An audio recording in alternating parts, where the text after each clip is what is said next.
Yep. We're live now. Oh, what is happening? Good morning, everybody. Morning. It's 6 a.m., 28th of November, 2025.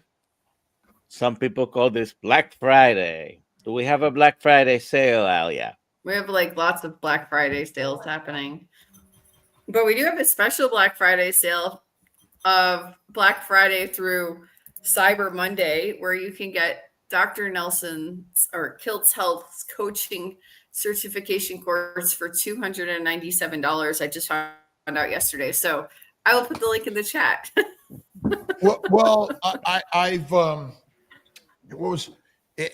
It's so we're all working together to teach each and every one of us how to take care of our own health and not rely on the government or the authorities or doctors.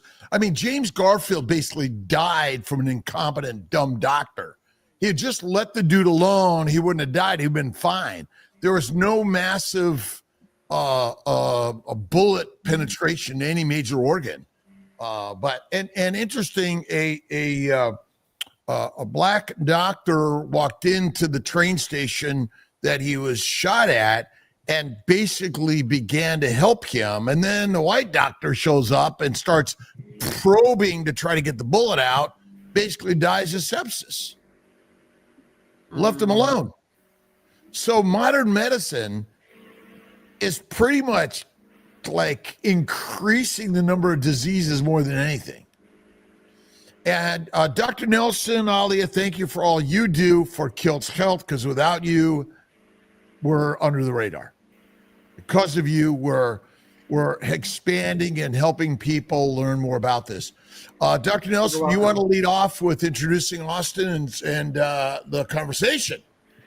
Well, we didn't have time backstage for me to ask this, but I have a story of my own, and I think it relates to your topic here.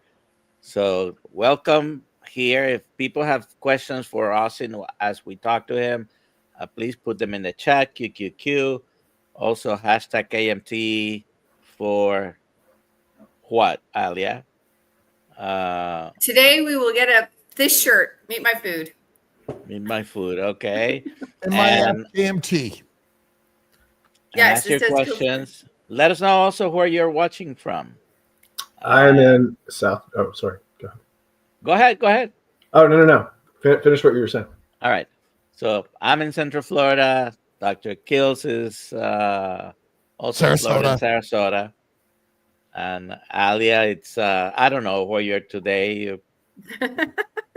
I'm in the coffee region of Colombia. I'm gonna be up in the mountains later. Yeah. And Austin, where are you? South Jersey. South Jersey. So you're going to be talking to us about biomagnetism. And I'm not going to mention a brand, but I accelerated my stroke recovery 7 years ago with a machine that emitted pulse electromagnetic frequencies. And I have video proof of the improvement. That's beautiful. Yeah. So why don't you go ahead and tell us about this? Tell us about you as well. All right. Well, I am just a humble human being, servant of humanity, right? I've been through a lot in my life, just like many people. Currently, my mission is biomagnetism therapy. I've been practicing that since 2018. What is biomagnetism? Essentially, it is the use of therapeutic grade static magnets on the body in opposite polarity. So we're using those in pairs on the body in specific areas. You can almost think of it like acupuncture in the way that we always have a point A and a point B on the body, but it is not related to the acupuncture system. And the reason that we're doing that, like Dr. Kiltz was talking about backstage before we started the stream, is that we are trying to influence, and we are influencing, the hydrogen ion that's inside the tissue. And so a lot of times when we're talking about pH, and this dovetails perfectly with obviously the carnivore conversation in general, When we're talking about pH, what is pH? Well, pH is essentially a measurement of electricity in a liquid. For our purposes, it's, it stands for potential hydrogen, right? So this hydrogen ion that we have inside our body has this potential to go one way or the other. We essentially are using the magnets in order to stimulate that hydrogen so that it goes into the tissue and moves around, and it acts as an immunosupportive molecule.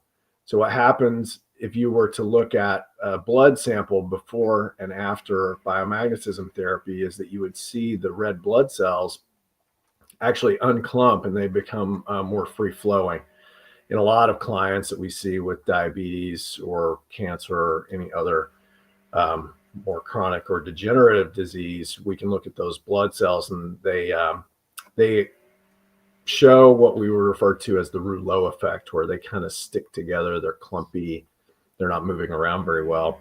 And what the hydrogen does is it goes in, creates a more oxygen-rich environment, and begins to unclump those red blood cells so that they effectively function more correctly. And so what does that equate to with clients that I see on a daily basis? I see things like Lyme disease, cancer, as we mentioned, fibromyalgia, a lot of gut issues. And so what happens is we see these, quote unquote, miraculous results from a lot of clients because the hydrogen is essentially helping to balance the pH. And then we see healing occur. When we combine that with diet, we get really fantastic results. Hydrogen peroxide, what is it? So that is essentially an extra oxygen molecule waiting to go into action, which can also be very detrimental, right? Just in the same way that we would use ozone therapeutically, right? Can also be deadly, right? We have to, Can you die of too much electricity at one time, right? Right? I mean, there's sort of like there's a sweet spot for the existence of all life, right? Correct. And outside of that, but what does electricity and magnetism have to do with life?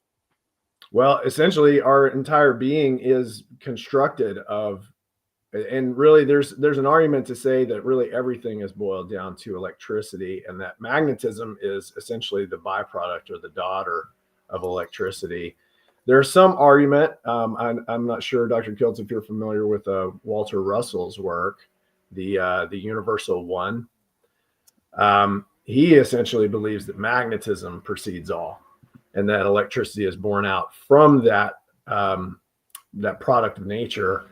It's very hard to really nail that down, but I do think they're intertwined. There's certainly no separating the two, and we can see that in my work because we're essentially just applying static magnets, right? There's no electron flow with the magnets that we're using, but they are affecting an electric being, which is us. And every time you move your muscles, you're generating electrons.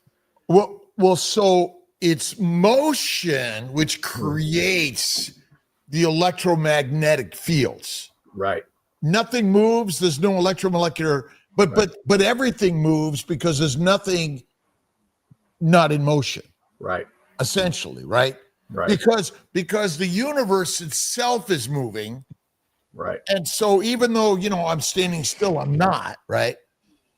And so, this is the part, how much of what we say is really true, or it's our best definition of what we think it is? Right. Our poor attempt at descriptive terms. Right. Well, we do our best. Let me jump in with a question here. Maybe you can help answer some ideas. Nadima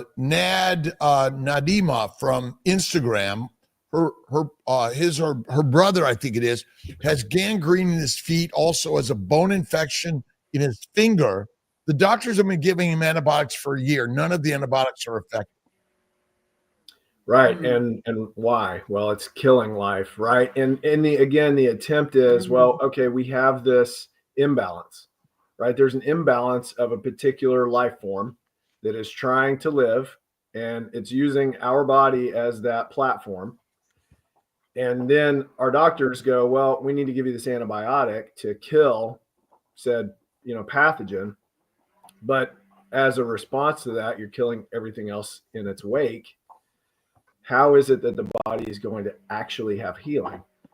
With biomagnetism, what we're doing essentially with the magnets is we're supporting the immune system, and then we're creating the environment in which it's like taking the fish out of water or taking us into space with no oxygen. And what happens is, let's say, for example, in the case of sepsis or gangrene or a UTI or really any infection, as we might think of it, is really the case of a pathogen that has moved from one area to another and is causing an issue because it's not in its proper place or home. And I give this example to my clients all the time. There are certain bacteria or viruses. Viruses is a whole other talk among itself, but let's use bacteria as the example because it's provable. We can take certain bacteria and move it from one part of the body to another, and we create major issues. We can use Candida as an example, E. coli as an example, Gardnerella vaginalis as an example, right? If we take those bacteria and we overgrow them or we move them to the urinary tract when they're supposed to be in the gut, we create a pH imbalance, and that creates inflammation, which is an issue for our body because it then is out of homeostasis. So to answer her question with the bone infection, there's probably a pathogen there that needs to be rebalanced. It needs to be moved out of where it's supposed to be, or where it is to where it's supposed to be, whether that's outside of the body or back into its proper home in the body. And I want to thank everyone from Instagram, YouTube, Facebook, TikTok, and also our Kiltz Mighty Tribe for stopping in on Black Friday. And as Dr. Nelson and Alia mentioned, we do have a Black Friday sale. We're also doing on in Kiltz Health, molecular fertility, and but again, invest in your health and wellness is one of the most important things. So ultimately, is sterile soil, is a world of sterility, of no microbes, good for us? No. I mean, ultimately, not even close. Did we evolve from the original microbes in and of itself, most likely? I mean, we are a soup of, we're more bacteria and all the other things than we are human flesh, right? We're sharing the environment. And so Nick Lane, he's a biophysicist guy, talks about how in the depths of the ocean, in the vents of the hot water that comes up, and all the minerals and the molecules that come together in some soup of reactions, and in water. And what is it about water that electromagnetically has importance to all life? I think it's just inherent in the nature of the universe. And there's some argument to be made that the higher that we go off of our land plane and the further up you go, that you begin to encounter, more of a plasma state, which again, we could argue is a form of water. It's hard for our brains to think of it that way because we're used to looking at H2O. But I think really all life has either been affected by or is a byproduct of water, essentially, or different forms of it, right? I mean, we could talk all day about, really think about blood. Blood is water and it's plasma, essentially. Well, there's other components, but that creates our life. Without blood, we have no human existence. Right. So plasma, but it's interesting. So in someone who has electrical dysfunction of the heart, and also someone who might have a cardiac arrest, how do we treat them? We shock them. We shock them, right? We shock the heart and electricity, right? So what is that doing to the is that in essence sort of realigning the magnetic poles per se, or the direction of the electrical motion? I would say probably more direct of the direction of the electrical motion. That probably has more to do with it, but you also think about, magnetism enters the piece as well. So it's like you have all these different puzzle piece components together. They're all working together. The heart itself, depolarizes every time it beats, right? So we have also this exchange happening, almost like a piston, right? Right. Sort of a twisting, squeezing motion that's creating this field. I love physics and biology and all these things. So there are these nanomotors. These are motors at a microcellular level that are moving, right? And there's the delivery of some sort of electrical impulse, which is related to the movement of hydrogen, and we talked about that a moment.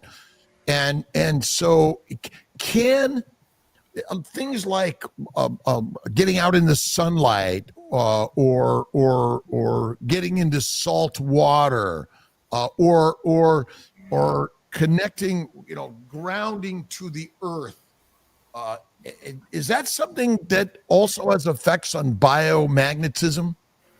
100%. In fact, I would say that if we all did things more in alignment with the way that our ancestors did, where we were just out in nature, I probably wouldn't be sitting here talking to you about magnets, right? We have to create all these things because of our modern day world, in a way, because if we're grounding, right, then we're talking about electricity, we're talking about sunlight, we're talking about a radiative electricity, right? It's a light force electricity, right? We get energy from the sun in solar panels, which then creates electricity. Salt water being one of the best conductors, right? So as Nikola Tesla described, the earth is more of a Tesla coil in a way, right? It's an ecosystem of electricity. The sun's motion and effect on the entire earth plane that we have here.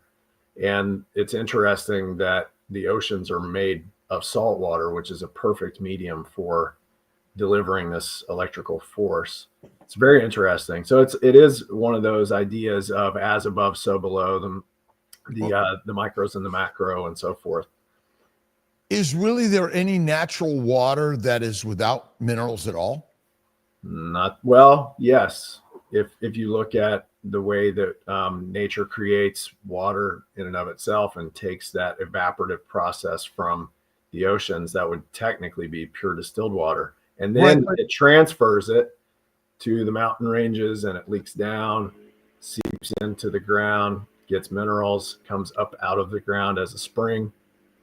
Is there any air that is 0% humidity? Probably the higher up you go. Okay, so right. But the atmosphere that we live in is an atmosphere of evaporation of water from the oceans of the world. Right. And is the air free of particles of salt or pollen or volcanic ash? Not where we are. I mean, right. So ultimately the world, the atmosphere is a vibrant, teeming life, really, if you think about it, right? There are life forms everywhere we are. Yeah. Like there's nothing sterile, but we're trying to sterilize the world. Of course. Right. That's modern medicine's answer to everything. We just sterilize it and it'll go away, as opposed to understanding our relationship to it. I have a question when you're done, Dr. Kiltz. I have a question. Alia, Okay. you're up. So you also do the carnivore diet. I'm trying to formulate my question so it sounds scientific or sounds normal, but what is that relationship to the body healing and the electricity needed and produced by the body? Why does that food work better than McDonald's French fries? Okay, so by the way, So my question was exactly the same as Alia. How does diet and why carnivore may be more valuable for our electromagnetic force fields? Crazy. It's crazy. Well, if you think about it, and this is the conversation that is ongoing in the social media and what have you. What is the appropriate diet, right, for really anything? Well, as I tell clients all the time, if we remove all of the noise and we just look to nature, what would we be doing and what do we observe? Right? If we go back pre-industrial revolution and further back into Egypt, you have modern agriculture in Egypt. That's kind of when we really started to cultivate that. But let's go back even further when we were just outside, no civilization whatsoever. Every specific creature on this planet, bacteria, viruses, all the way scaled up to humans, giraffes, elephants, whales, whatever, in nature, they inherently already know their appropriate diet.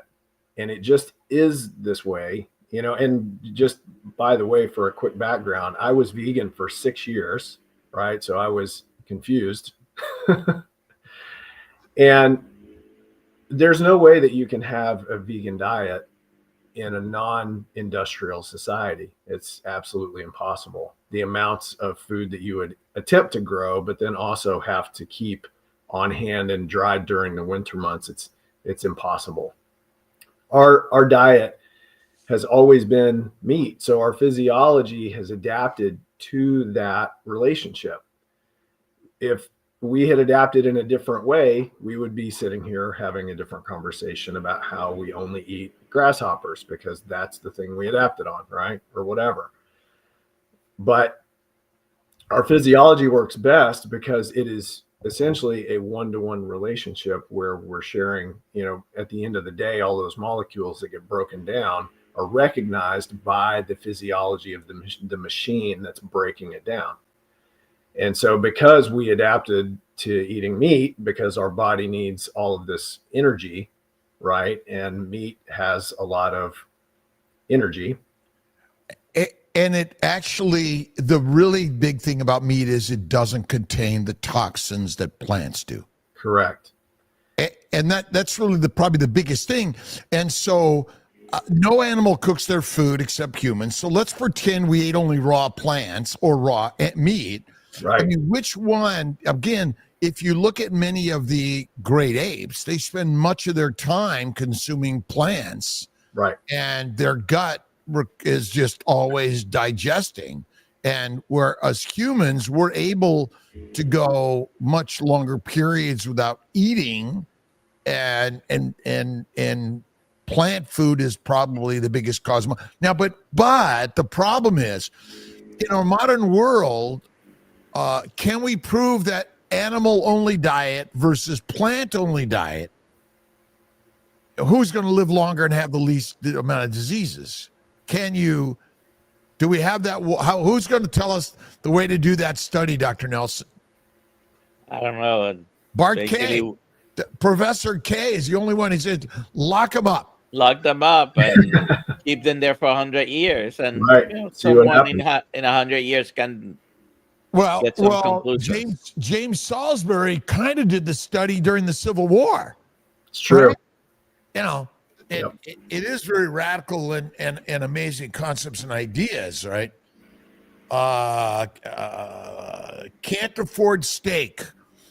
I mean, ultimately, the cost of buying a whole cow or ground beef is pretty cheap, wouldn't you say? Yeah. And I could also speak from this perspective. In the vegan community, a lot of people will say like, oh, well, it's so much cheaper to eat plants. Well, I honestly would argue no, because you're having to also don't take into account the fact that you're buying all of these supplements when you could just go buy the meat, right? I mean, the amount of money people spend on supplements and all this yickety yak is kind of crazy, right? And really, if you're after pure health, we want to look to the most nutrient dense food available, right? And obviously that's going to be meat. An inconvenient truth for, again, some vegan, vegetarian, thought processes, but it just, the fact is what it is. And so to answer your question, Alia, the reason that we see good outcomes in terms of electricity and health in regards to carnivore diets or even ketovore, anybody that's moving more toward an animal-based diet, is exactly to your point, Dr. Kiltz. It's removing toxic byproducts that are contained within whatever you're putting in your mouth. And meat just happens to be the perfect food for us to be able to have essentially low to zero inflammation. And it also contains all of the necessary ingredients or materials to build healthy cells and create that electrical flow that we need in order to maintain homeostasis in the body. Mm-hmm. So it goes hand in hand with really any health outcome that we're trying to achieve. I think we see the most drastic outcomes when we look at people with gut issues, because really the immune system is contained within the gut. So you see these, miraculous healings when you have people that are in really terrible shape like that, whereas you won't see much movement in a healthy person because they're already in that state of balance. Thank you, Austin. Oh, yeah. I just wanted to, multitasking. yeah. What's the answer to this question, Dr. Kiltz or Dr. Nelson? Well, Dr. Nelson, go ahead. No, go ahead. Well, again, it isn't low iodine. It's plant goitrogenic effects. Remember, the plants damage every cell of our body, and the thyroid is like one of the most important glands of the body. And so by just supplementing with iodine, it may help. But if you get rid of the goitrogenic, tumorgenic foods, which are basically back to back to Noah Whiteman's book, and also the book called Light Eaters, you realize that plants are poisonous to every organ system of our body. We're probably, it's like adding tortillas and recognizing that it binds zinc and other minerals and vitamins that reduce our absorption. Plants are chelators. Right. Oh, are plants electromolecular magnetic life forms? 100%. And do they move water? 100%. And so do plants change? Without the plants, will we be everywhere a desert? That's right. There is no life form beyond an algae in the ocean, right? A photosynthesizing microbe that kind of is at the motion of the ocean, which moves by electricity. Okay, right. The winds of the world move by electricity. Yep. The Grand Canyon, Brother Ray, who's on Instagram today, in Southern California. So do the sands and the winds and the oceans, their motion is right. It's all electricity. It's all electricity. It's all magnetism, essentially. Right. Yep. Right. 100%. And Rick mentioned we're all on a mission of entropy. Yep. That's why they say a body in motion stays in motion. Right. And yet ultimately all, it's sort of the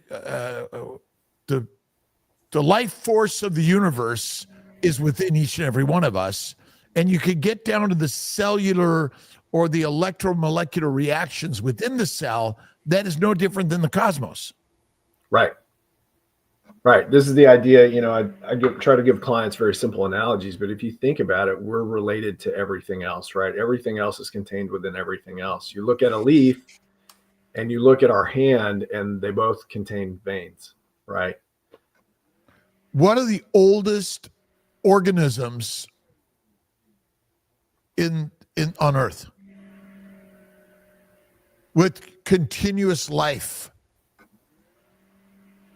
Plants. Turtles. Right. Oh. Plants. Yeah, sure. No. Trees. Yep. Trees, because they produce a lot of dead material. Right. That's the strongest material besides a rock. And actually, a tree makes wood. What does it make it out of? Right.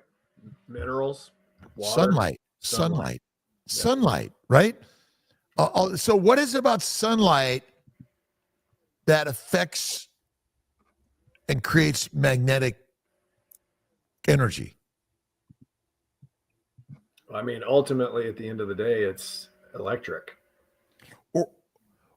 Yeah, so there's these photons that hit things and energize them and heat them up and Right. move them. And it's again, the motion is where electricity comes from. Right. And the motion essentially comes from sunlight, because without sunlight in our universe, nothing exists. Correct. Which is Right. why we have all the religions that worship the sun.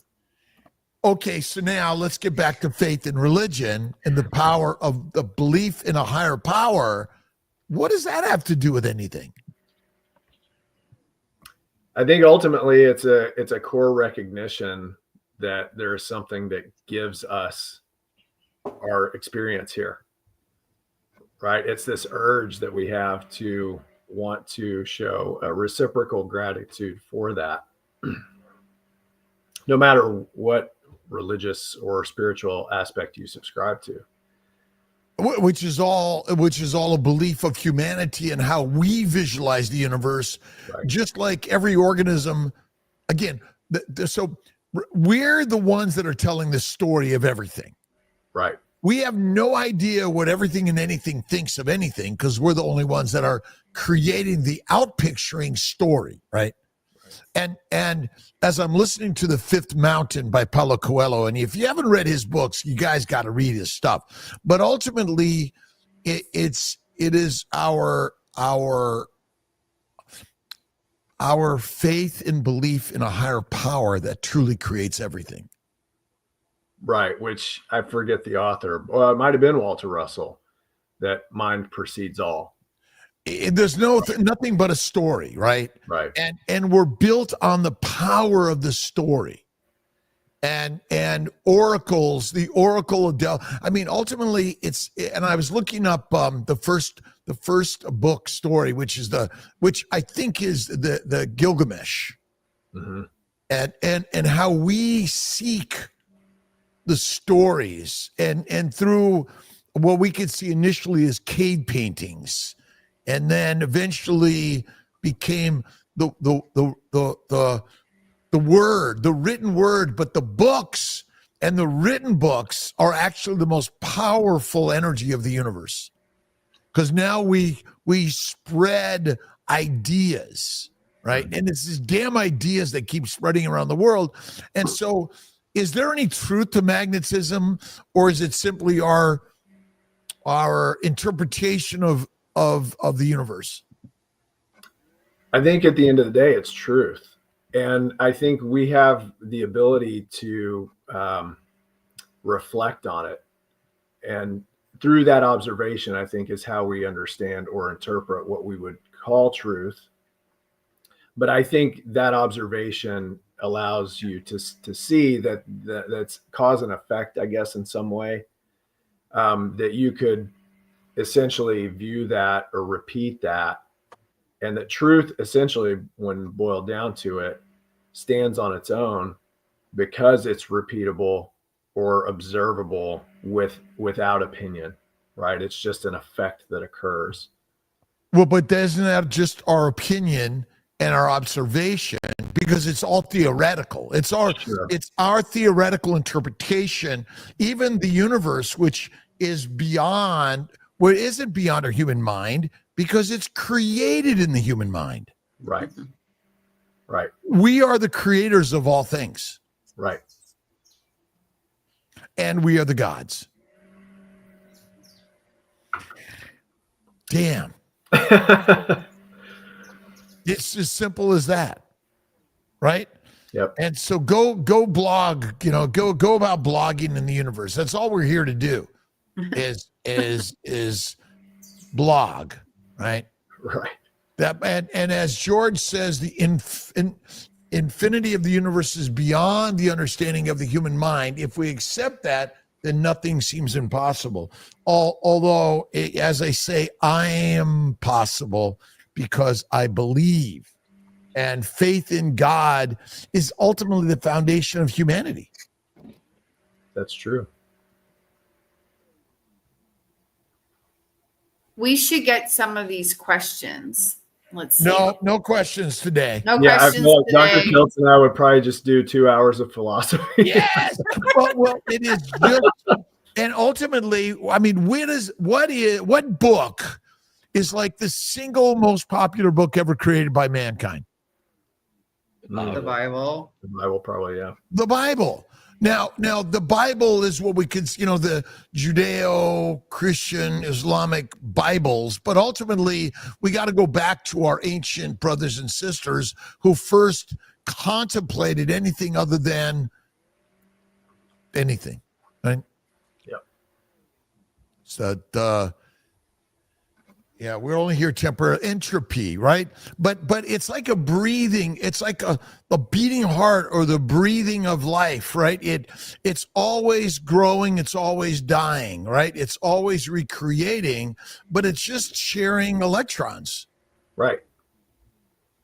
Wilhelm Reich, who also a very controversial figure, observed this very thing, and when he was creating his theory of orgone energy, right, that everything essentially is in this movement pattern, all of the body, all of nature, and that in these areas of what we would call stagnation, like a Sahara Desert, there's less of that movement. There's still movement, right? You have the lizards and the cactus doing what they're doing, but ultimately it's that breathing, that in and out, right?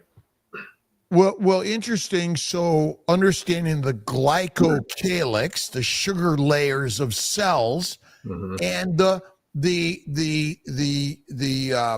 plant biome, and the plants breathe, and they move water from the ground up through the tree, the limbs, and the stomata actually spray the water around the tree, right? And so there's this motion of water and all the minerals and minerals and vitamins and other products, and then I imagine the bacteria, yeast, and viruses are also part of that motion, right?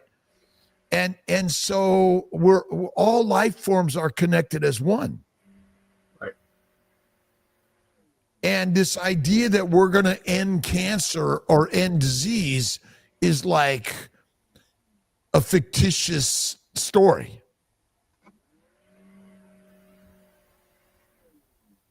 Can we exist without them? No. It's all entropy, as Rick says. Master Rick. We're going to have a couch at Boca. Do we know that yet? We're not. We will talk about that afterwards, but we can definitely do a couch at Hack Your Health. Let's see. Elke would like this question answered. What does treatment look like? Is it preventable or only for specific issues? Preventative, yeah. Yeah. That's for you, Austin. Oh, that's my question. Okay. Yeah, your treatment. This is how I would answer that question. An ounce of prevention is worth a pound of cure, right? And so if we're doing things to prevent us from getting sick, less likely that we're going to fall prey to illness. If you fall prey to illness, right, then we can do biomagnetism to help stimulate the immune system. There's just sort of two schools of thought here. And this would really be a way to dovetail quickly into kind of what we would refer to as categories of disease. You would have acute infection where, right, we get strep throat or conjunctivitis or what have you, respiratory bronchitis. And then we have chronic issues where we've had low-lying inflammation, gut issues for a long period of time, or say like Lyme disease, where it builds a slow manifestation over that period of time, creating the inflammation for the long game. The prevention would be to take steps like eating a proper human diet in order to mitigate and allow your immune system and those cells to function at their optimal level, so that if you encounter something that may take down the immune system, in modern day, most of the times that's stress, that the immune system can handle that operation and continue to move forward. In biomagnetism, you can handle both. You have to manage the expectation in terms of after prevention, right? Like if you come to see me and you already have the UTI, we're sort of fighting the wildfire. But the hope is that we're going to essentially stimulate the immune system so that instead of maybe being sick for 8 to 10 days, it's only 3 or 4, right? Yes, Dr. Nelson. Oh gosh.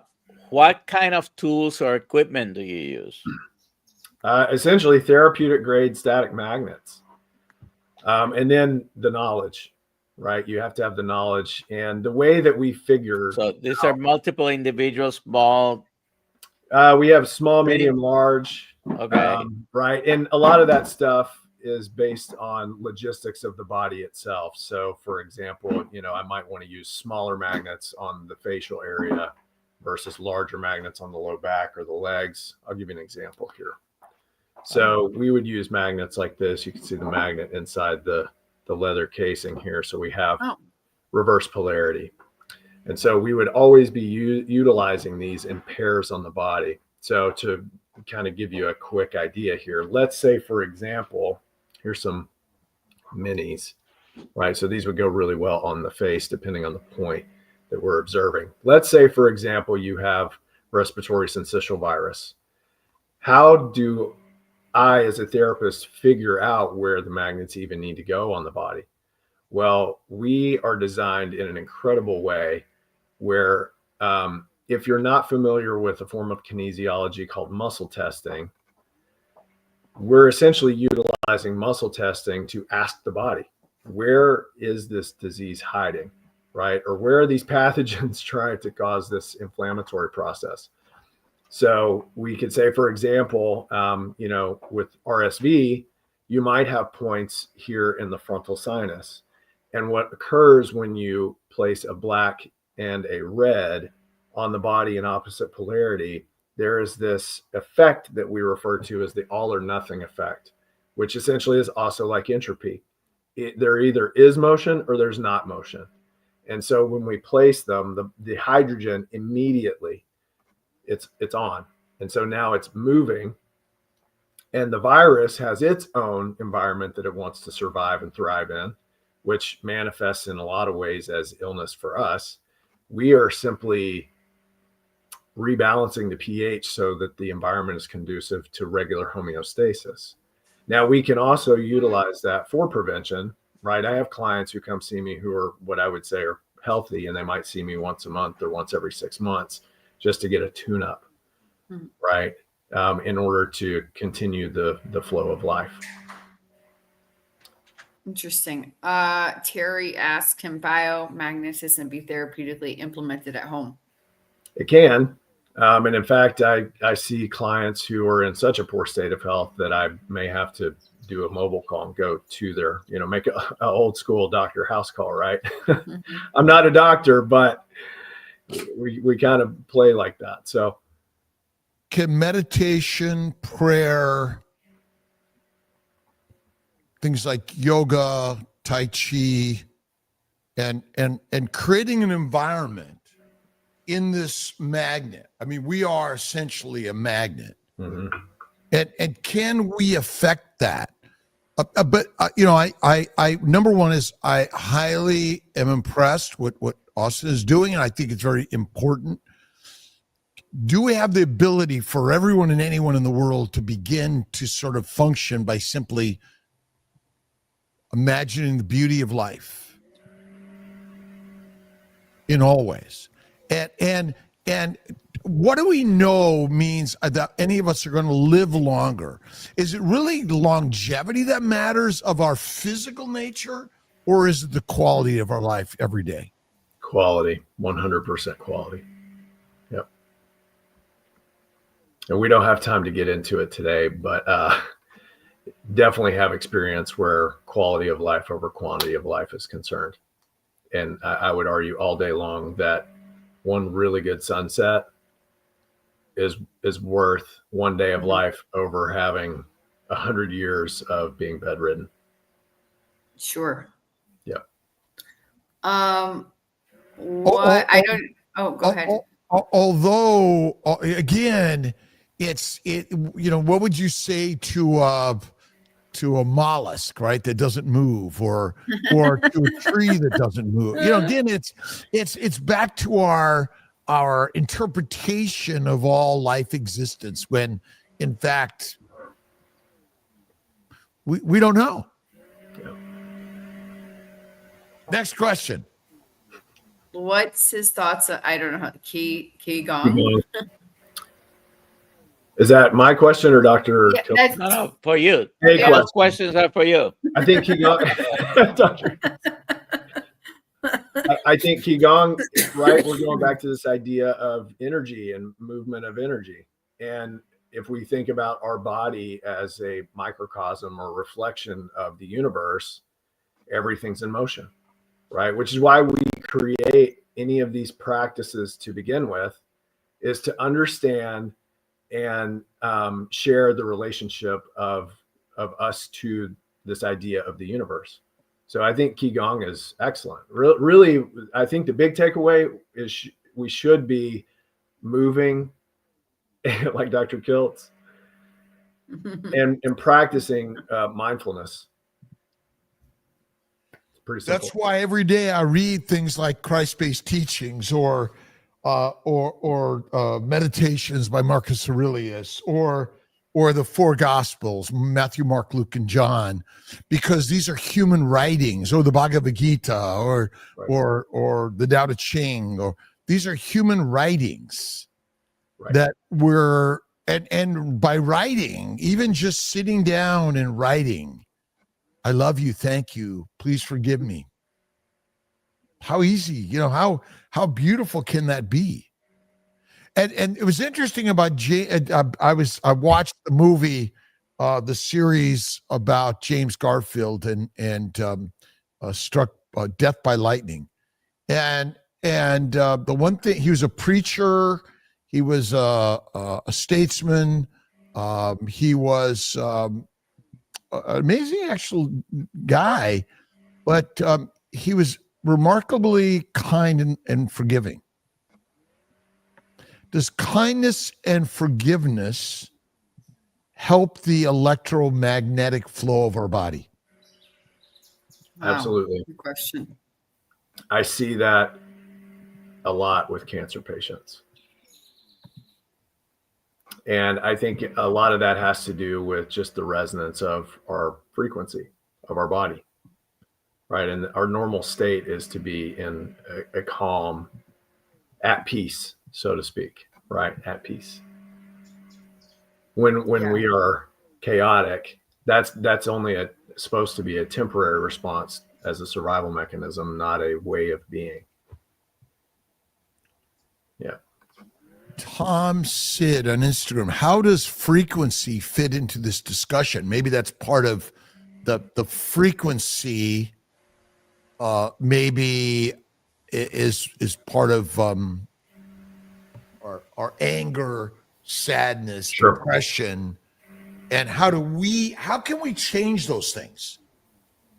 Well, I think, like you mentioned, meditation or movement.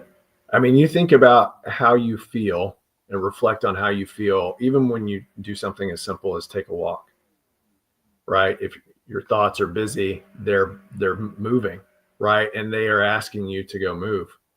And when you go move, they are allowed to essentially work themselves out, right? And then you're back in that harmonious state.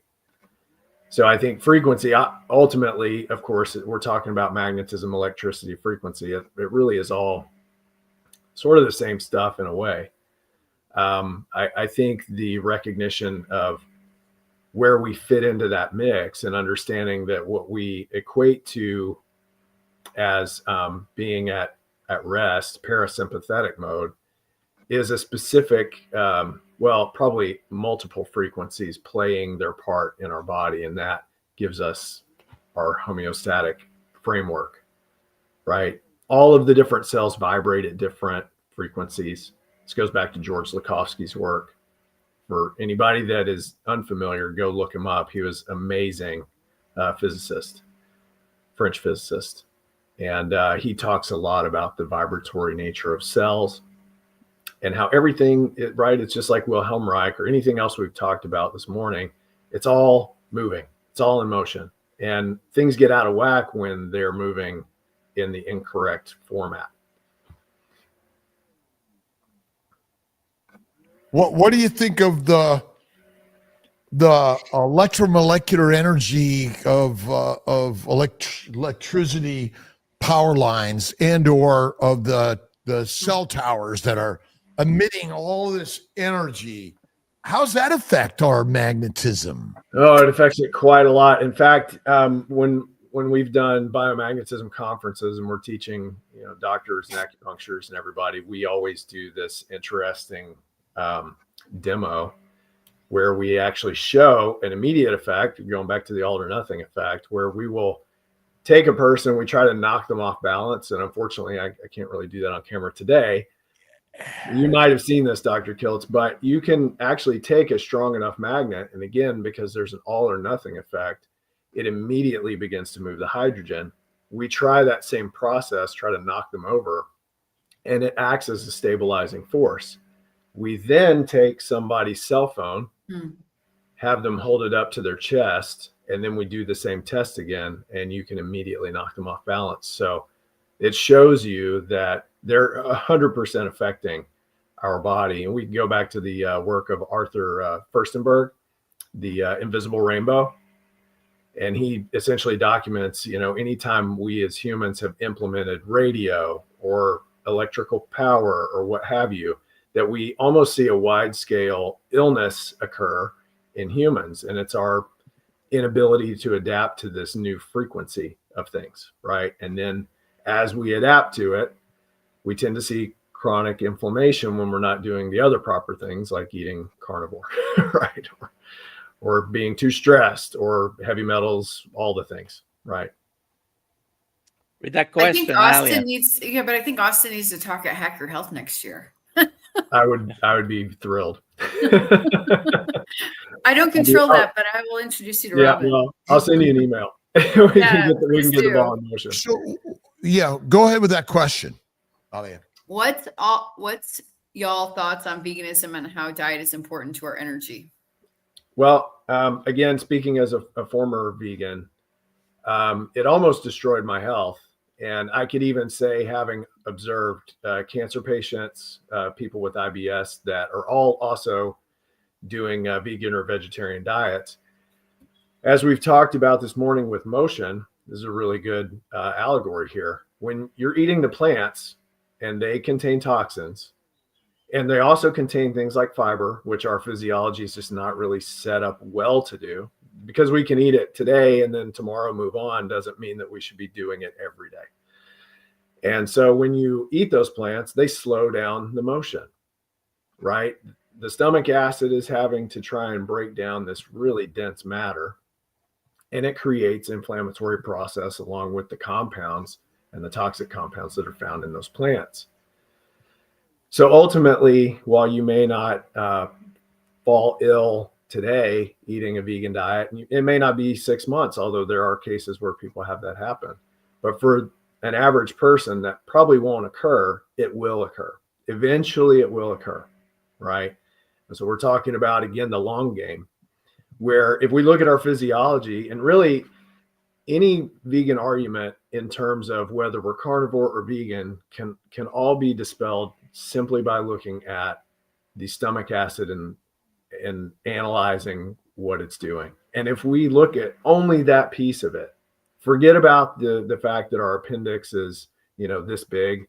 So that cecum is not conducive to processing plants. But let's just take the stomach acid, 1 point higher than a vulture.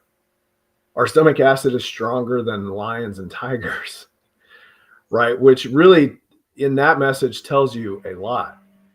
Not only does it tell you our place in the chain of command, but it also tells you what we're capable of doing.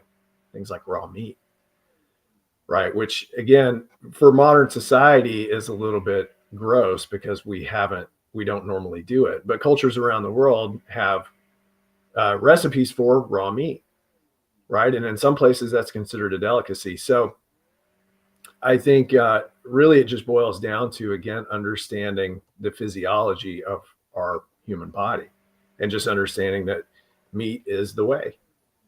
When I made the switch from veganism to meat, I immediately saw health improvement, and we didn't even have time to get into all that today.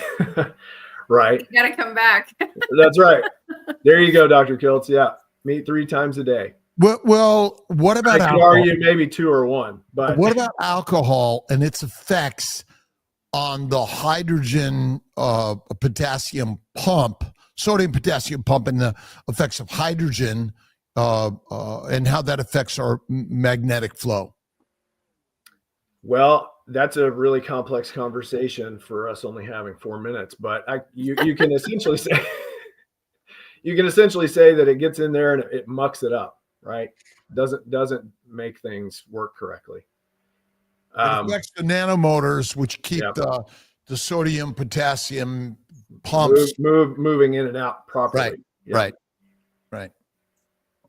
And fermentation in the gut from fiber is also a damaging and deadly thing for all of us. Correct. Right. Which could also set up, conditions for cancer, right? Metabolic issues. And so what's the best way for people to sort of dive deeper into these ideas that you're sharing? Where Oh, can goodness. they find you? And what, Dr. Nelson? Where can they find you? You can find me on Instagram at Solterra_biomag. You could probably just search Austin Walters. If you're in the South Jersey area, you can look up Solterra Biomagnetism. That's my company. That's my website is solterrabiomag.com. It's SOL as in soul, like the sun, TERRA as in the earth, and then biomag, BIOMAG.com. If you go there, you'll be able to email me, ask me a question, set up a session if you'd like. I'd be happy to talk with you. And I would love to do this again with all of you. It's been very quick and interesting today. So And we don't even know why you're carnivore. No. I know. Why are you carnivore? The long and short of it is that I spent years and years and years being overweight, eating too much processed food, being a heavy smoker, being a not quite heavy drinker, but a frequent drinker. I suffered my own health issues. Last year, I actually had a heart attack, had quadruple bypass surgery in December. So we're almost at the year mark. Wow. And that is from the byproduct of all of those choices. And here we are, right? But that allows me to impact clients and come from a perspective of I've been there, right? And so I think carnivore has been a big piece of that healing. I think carnivore helped me lose a bunch of the weight. I now, of course, do fasting to get rid of visceral fat issues that probably also contributed to the heart. So that's the long and short of it. How does fat adversely affect us? Well, it depends on the fat, because if you have too much of it, right, too much visceral fat holding our organs together, but if we have an excess of it and it infiltrates the artery, it may be damaging. But is it possible that the fat has nothing to do with it, but it's been the scapegoat, where in fact it's the It's the plant, sugars, antigens, chemicals, and alcohol, which is really the deadly problem. Because if you have to migrate thousands of miles or gestate or hibernate and you're not fat, you're fucked. That's very true. So again, obesity causes no disease. It's what you consume that got you there. Right. It's like if you're drunk, being drunk isn't a problem if you're just laying in bed doing nothing. But Right. what got you drunk is the real problem. Right. Right? Yep. And so really fat and obesity and even in visceral fat, what does your body make that's harmful for you? Nothing. Right. It's what you put in the mind and the mouth that matters most. Yeah. And simply, again, if you cook your plants well, eat less frequently, and add fat. So fat, faith, and fasting seem to be the best place to go in your day-to-day life. And there's only one day of life. Right. Today. It's right now. It's right now. It's just right now. Yep. Edgar Toll, right? That's right. What's your favorite cut of meat? Oh, if I had my pick, it'd be ribeye. Yeah. All day long. Picanha. Oh, Tanya, I'm all there. I'm there. oh yeah. Am Well, the- I would love to one? have all of you down if you ever get curious and you want to. Where are you? I'm in South Jersey, so I'm not too far from you, Dr. Kiltz, but Yeah. you know, We're all close. I mean, right? Relatively I could speaking, be South Jersey in 3 hours. I know. from Well, we didn't Florida. even get to remote biomagnetism. And Well, the that's internet. why prayer heals. Right. Our thoughts are electromolecular energy that Correct. vibrates to the universe. Yep. And that's where meditation and prayer come in. Yep. What we can do to share around the globe electromagnetic energies. Absolutely. I love it. All right. Well, it's been a pleasure, Austin. It's been a ride. The winner of the giveaway needs to email Alia at YouTube Magic drkiltz.com. Man, Matt Leo, please email me. You know how to do that. I think he's won twice this week. All right, KMT, thank you for being here. And I'm going to sign off there. Thank you to Instagram, signing off there. And I'm goodbye, everybody. all right, I'm signing off here. guys.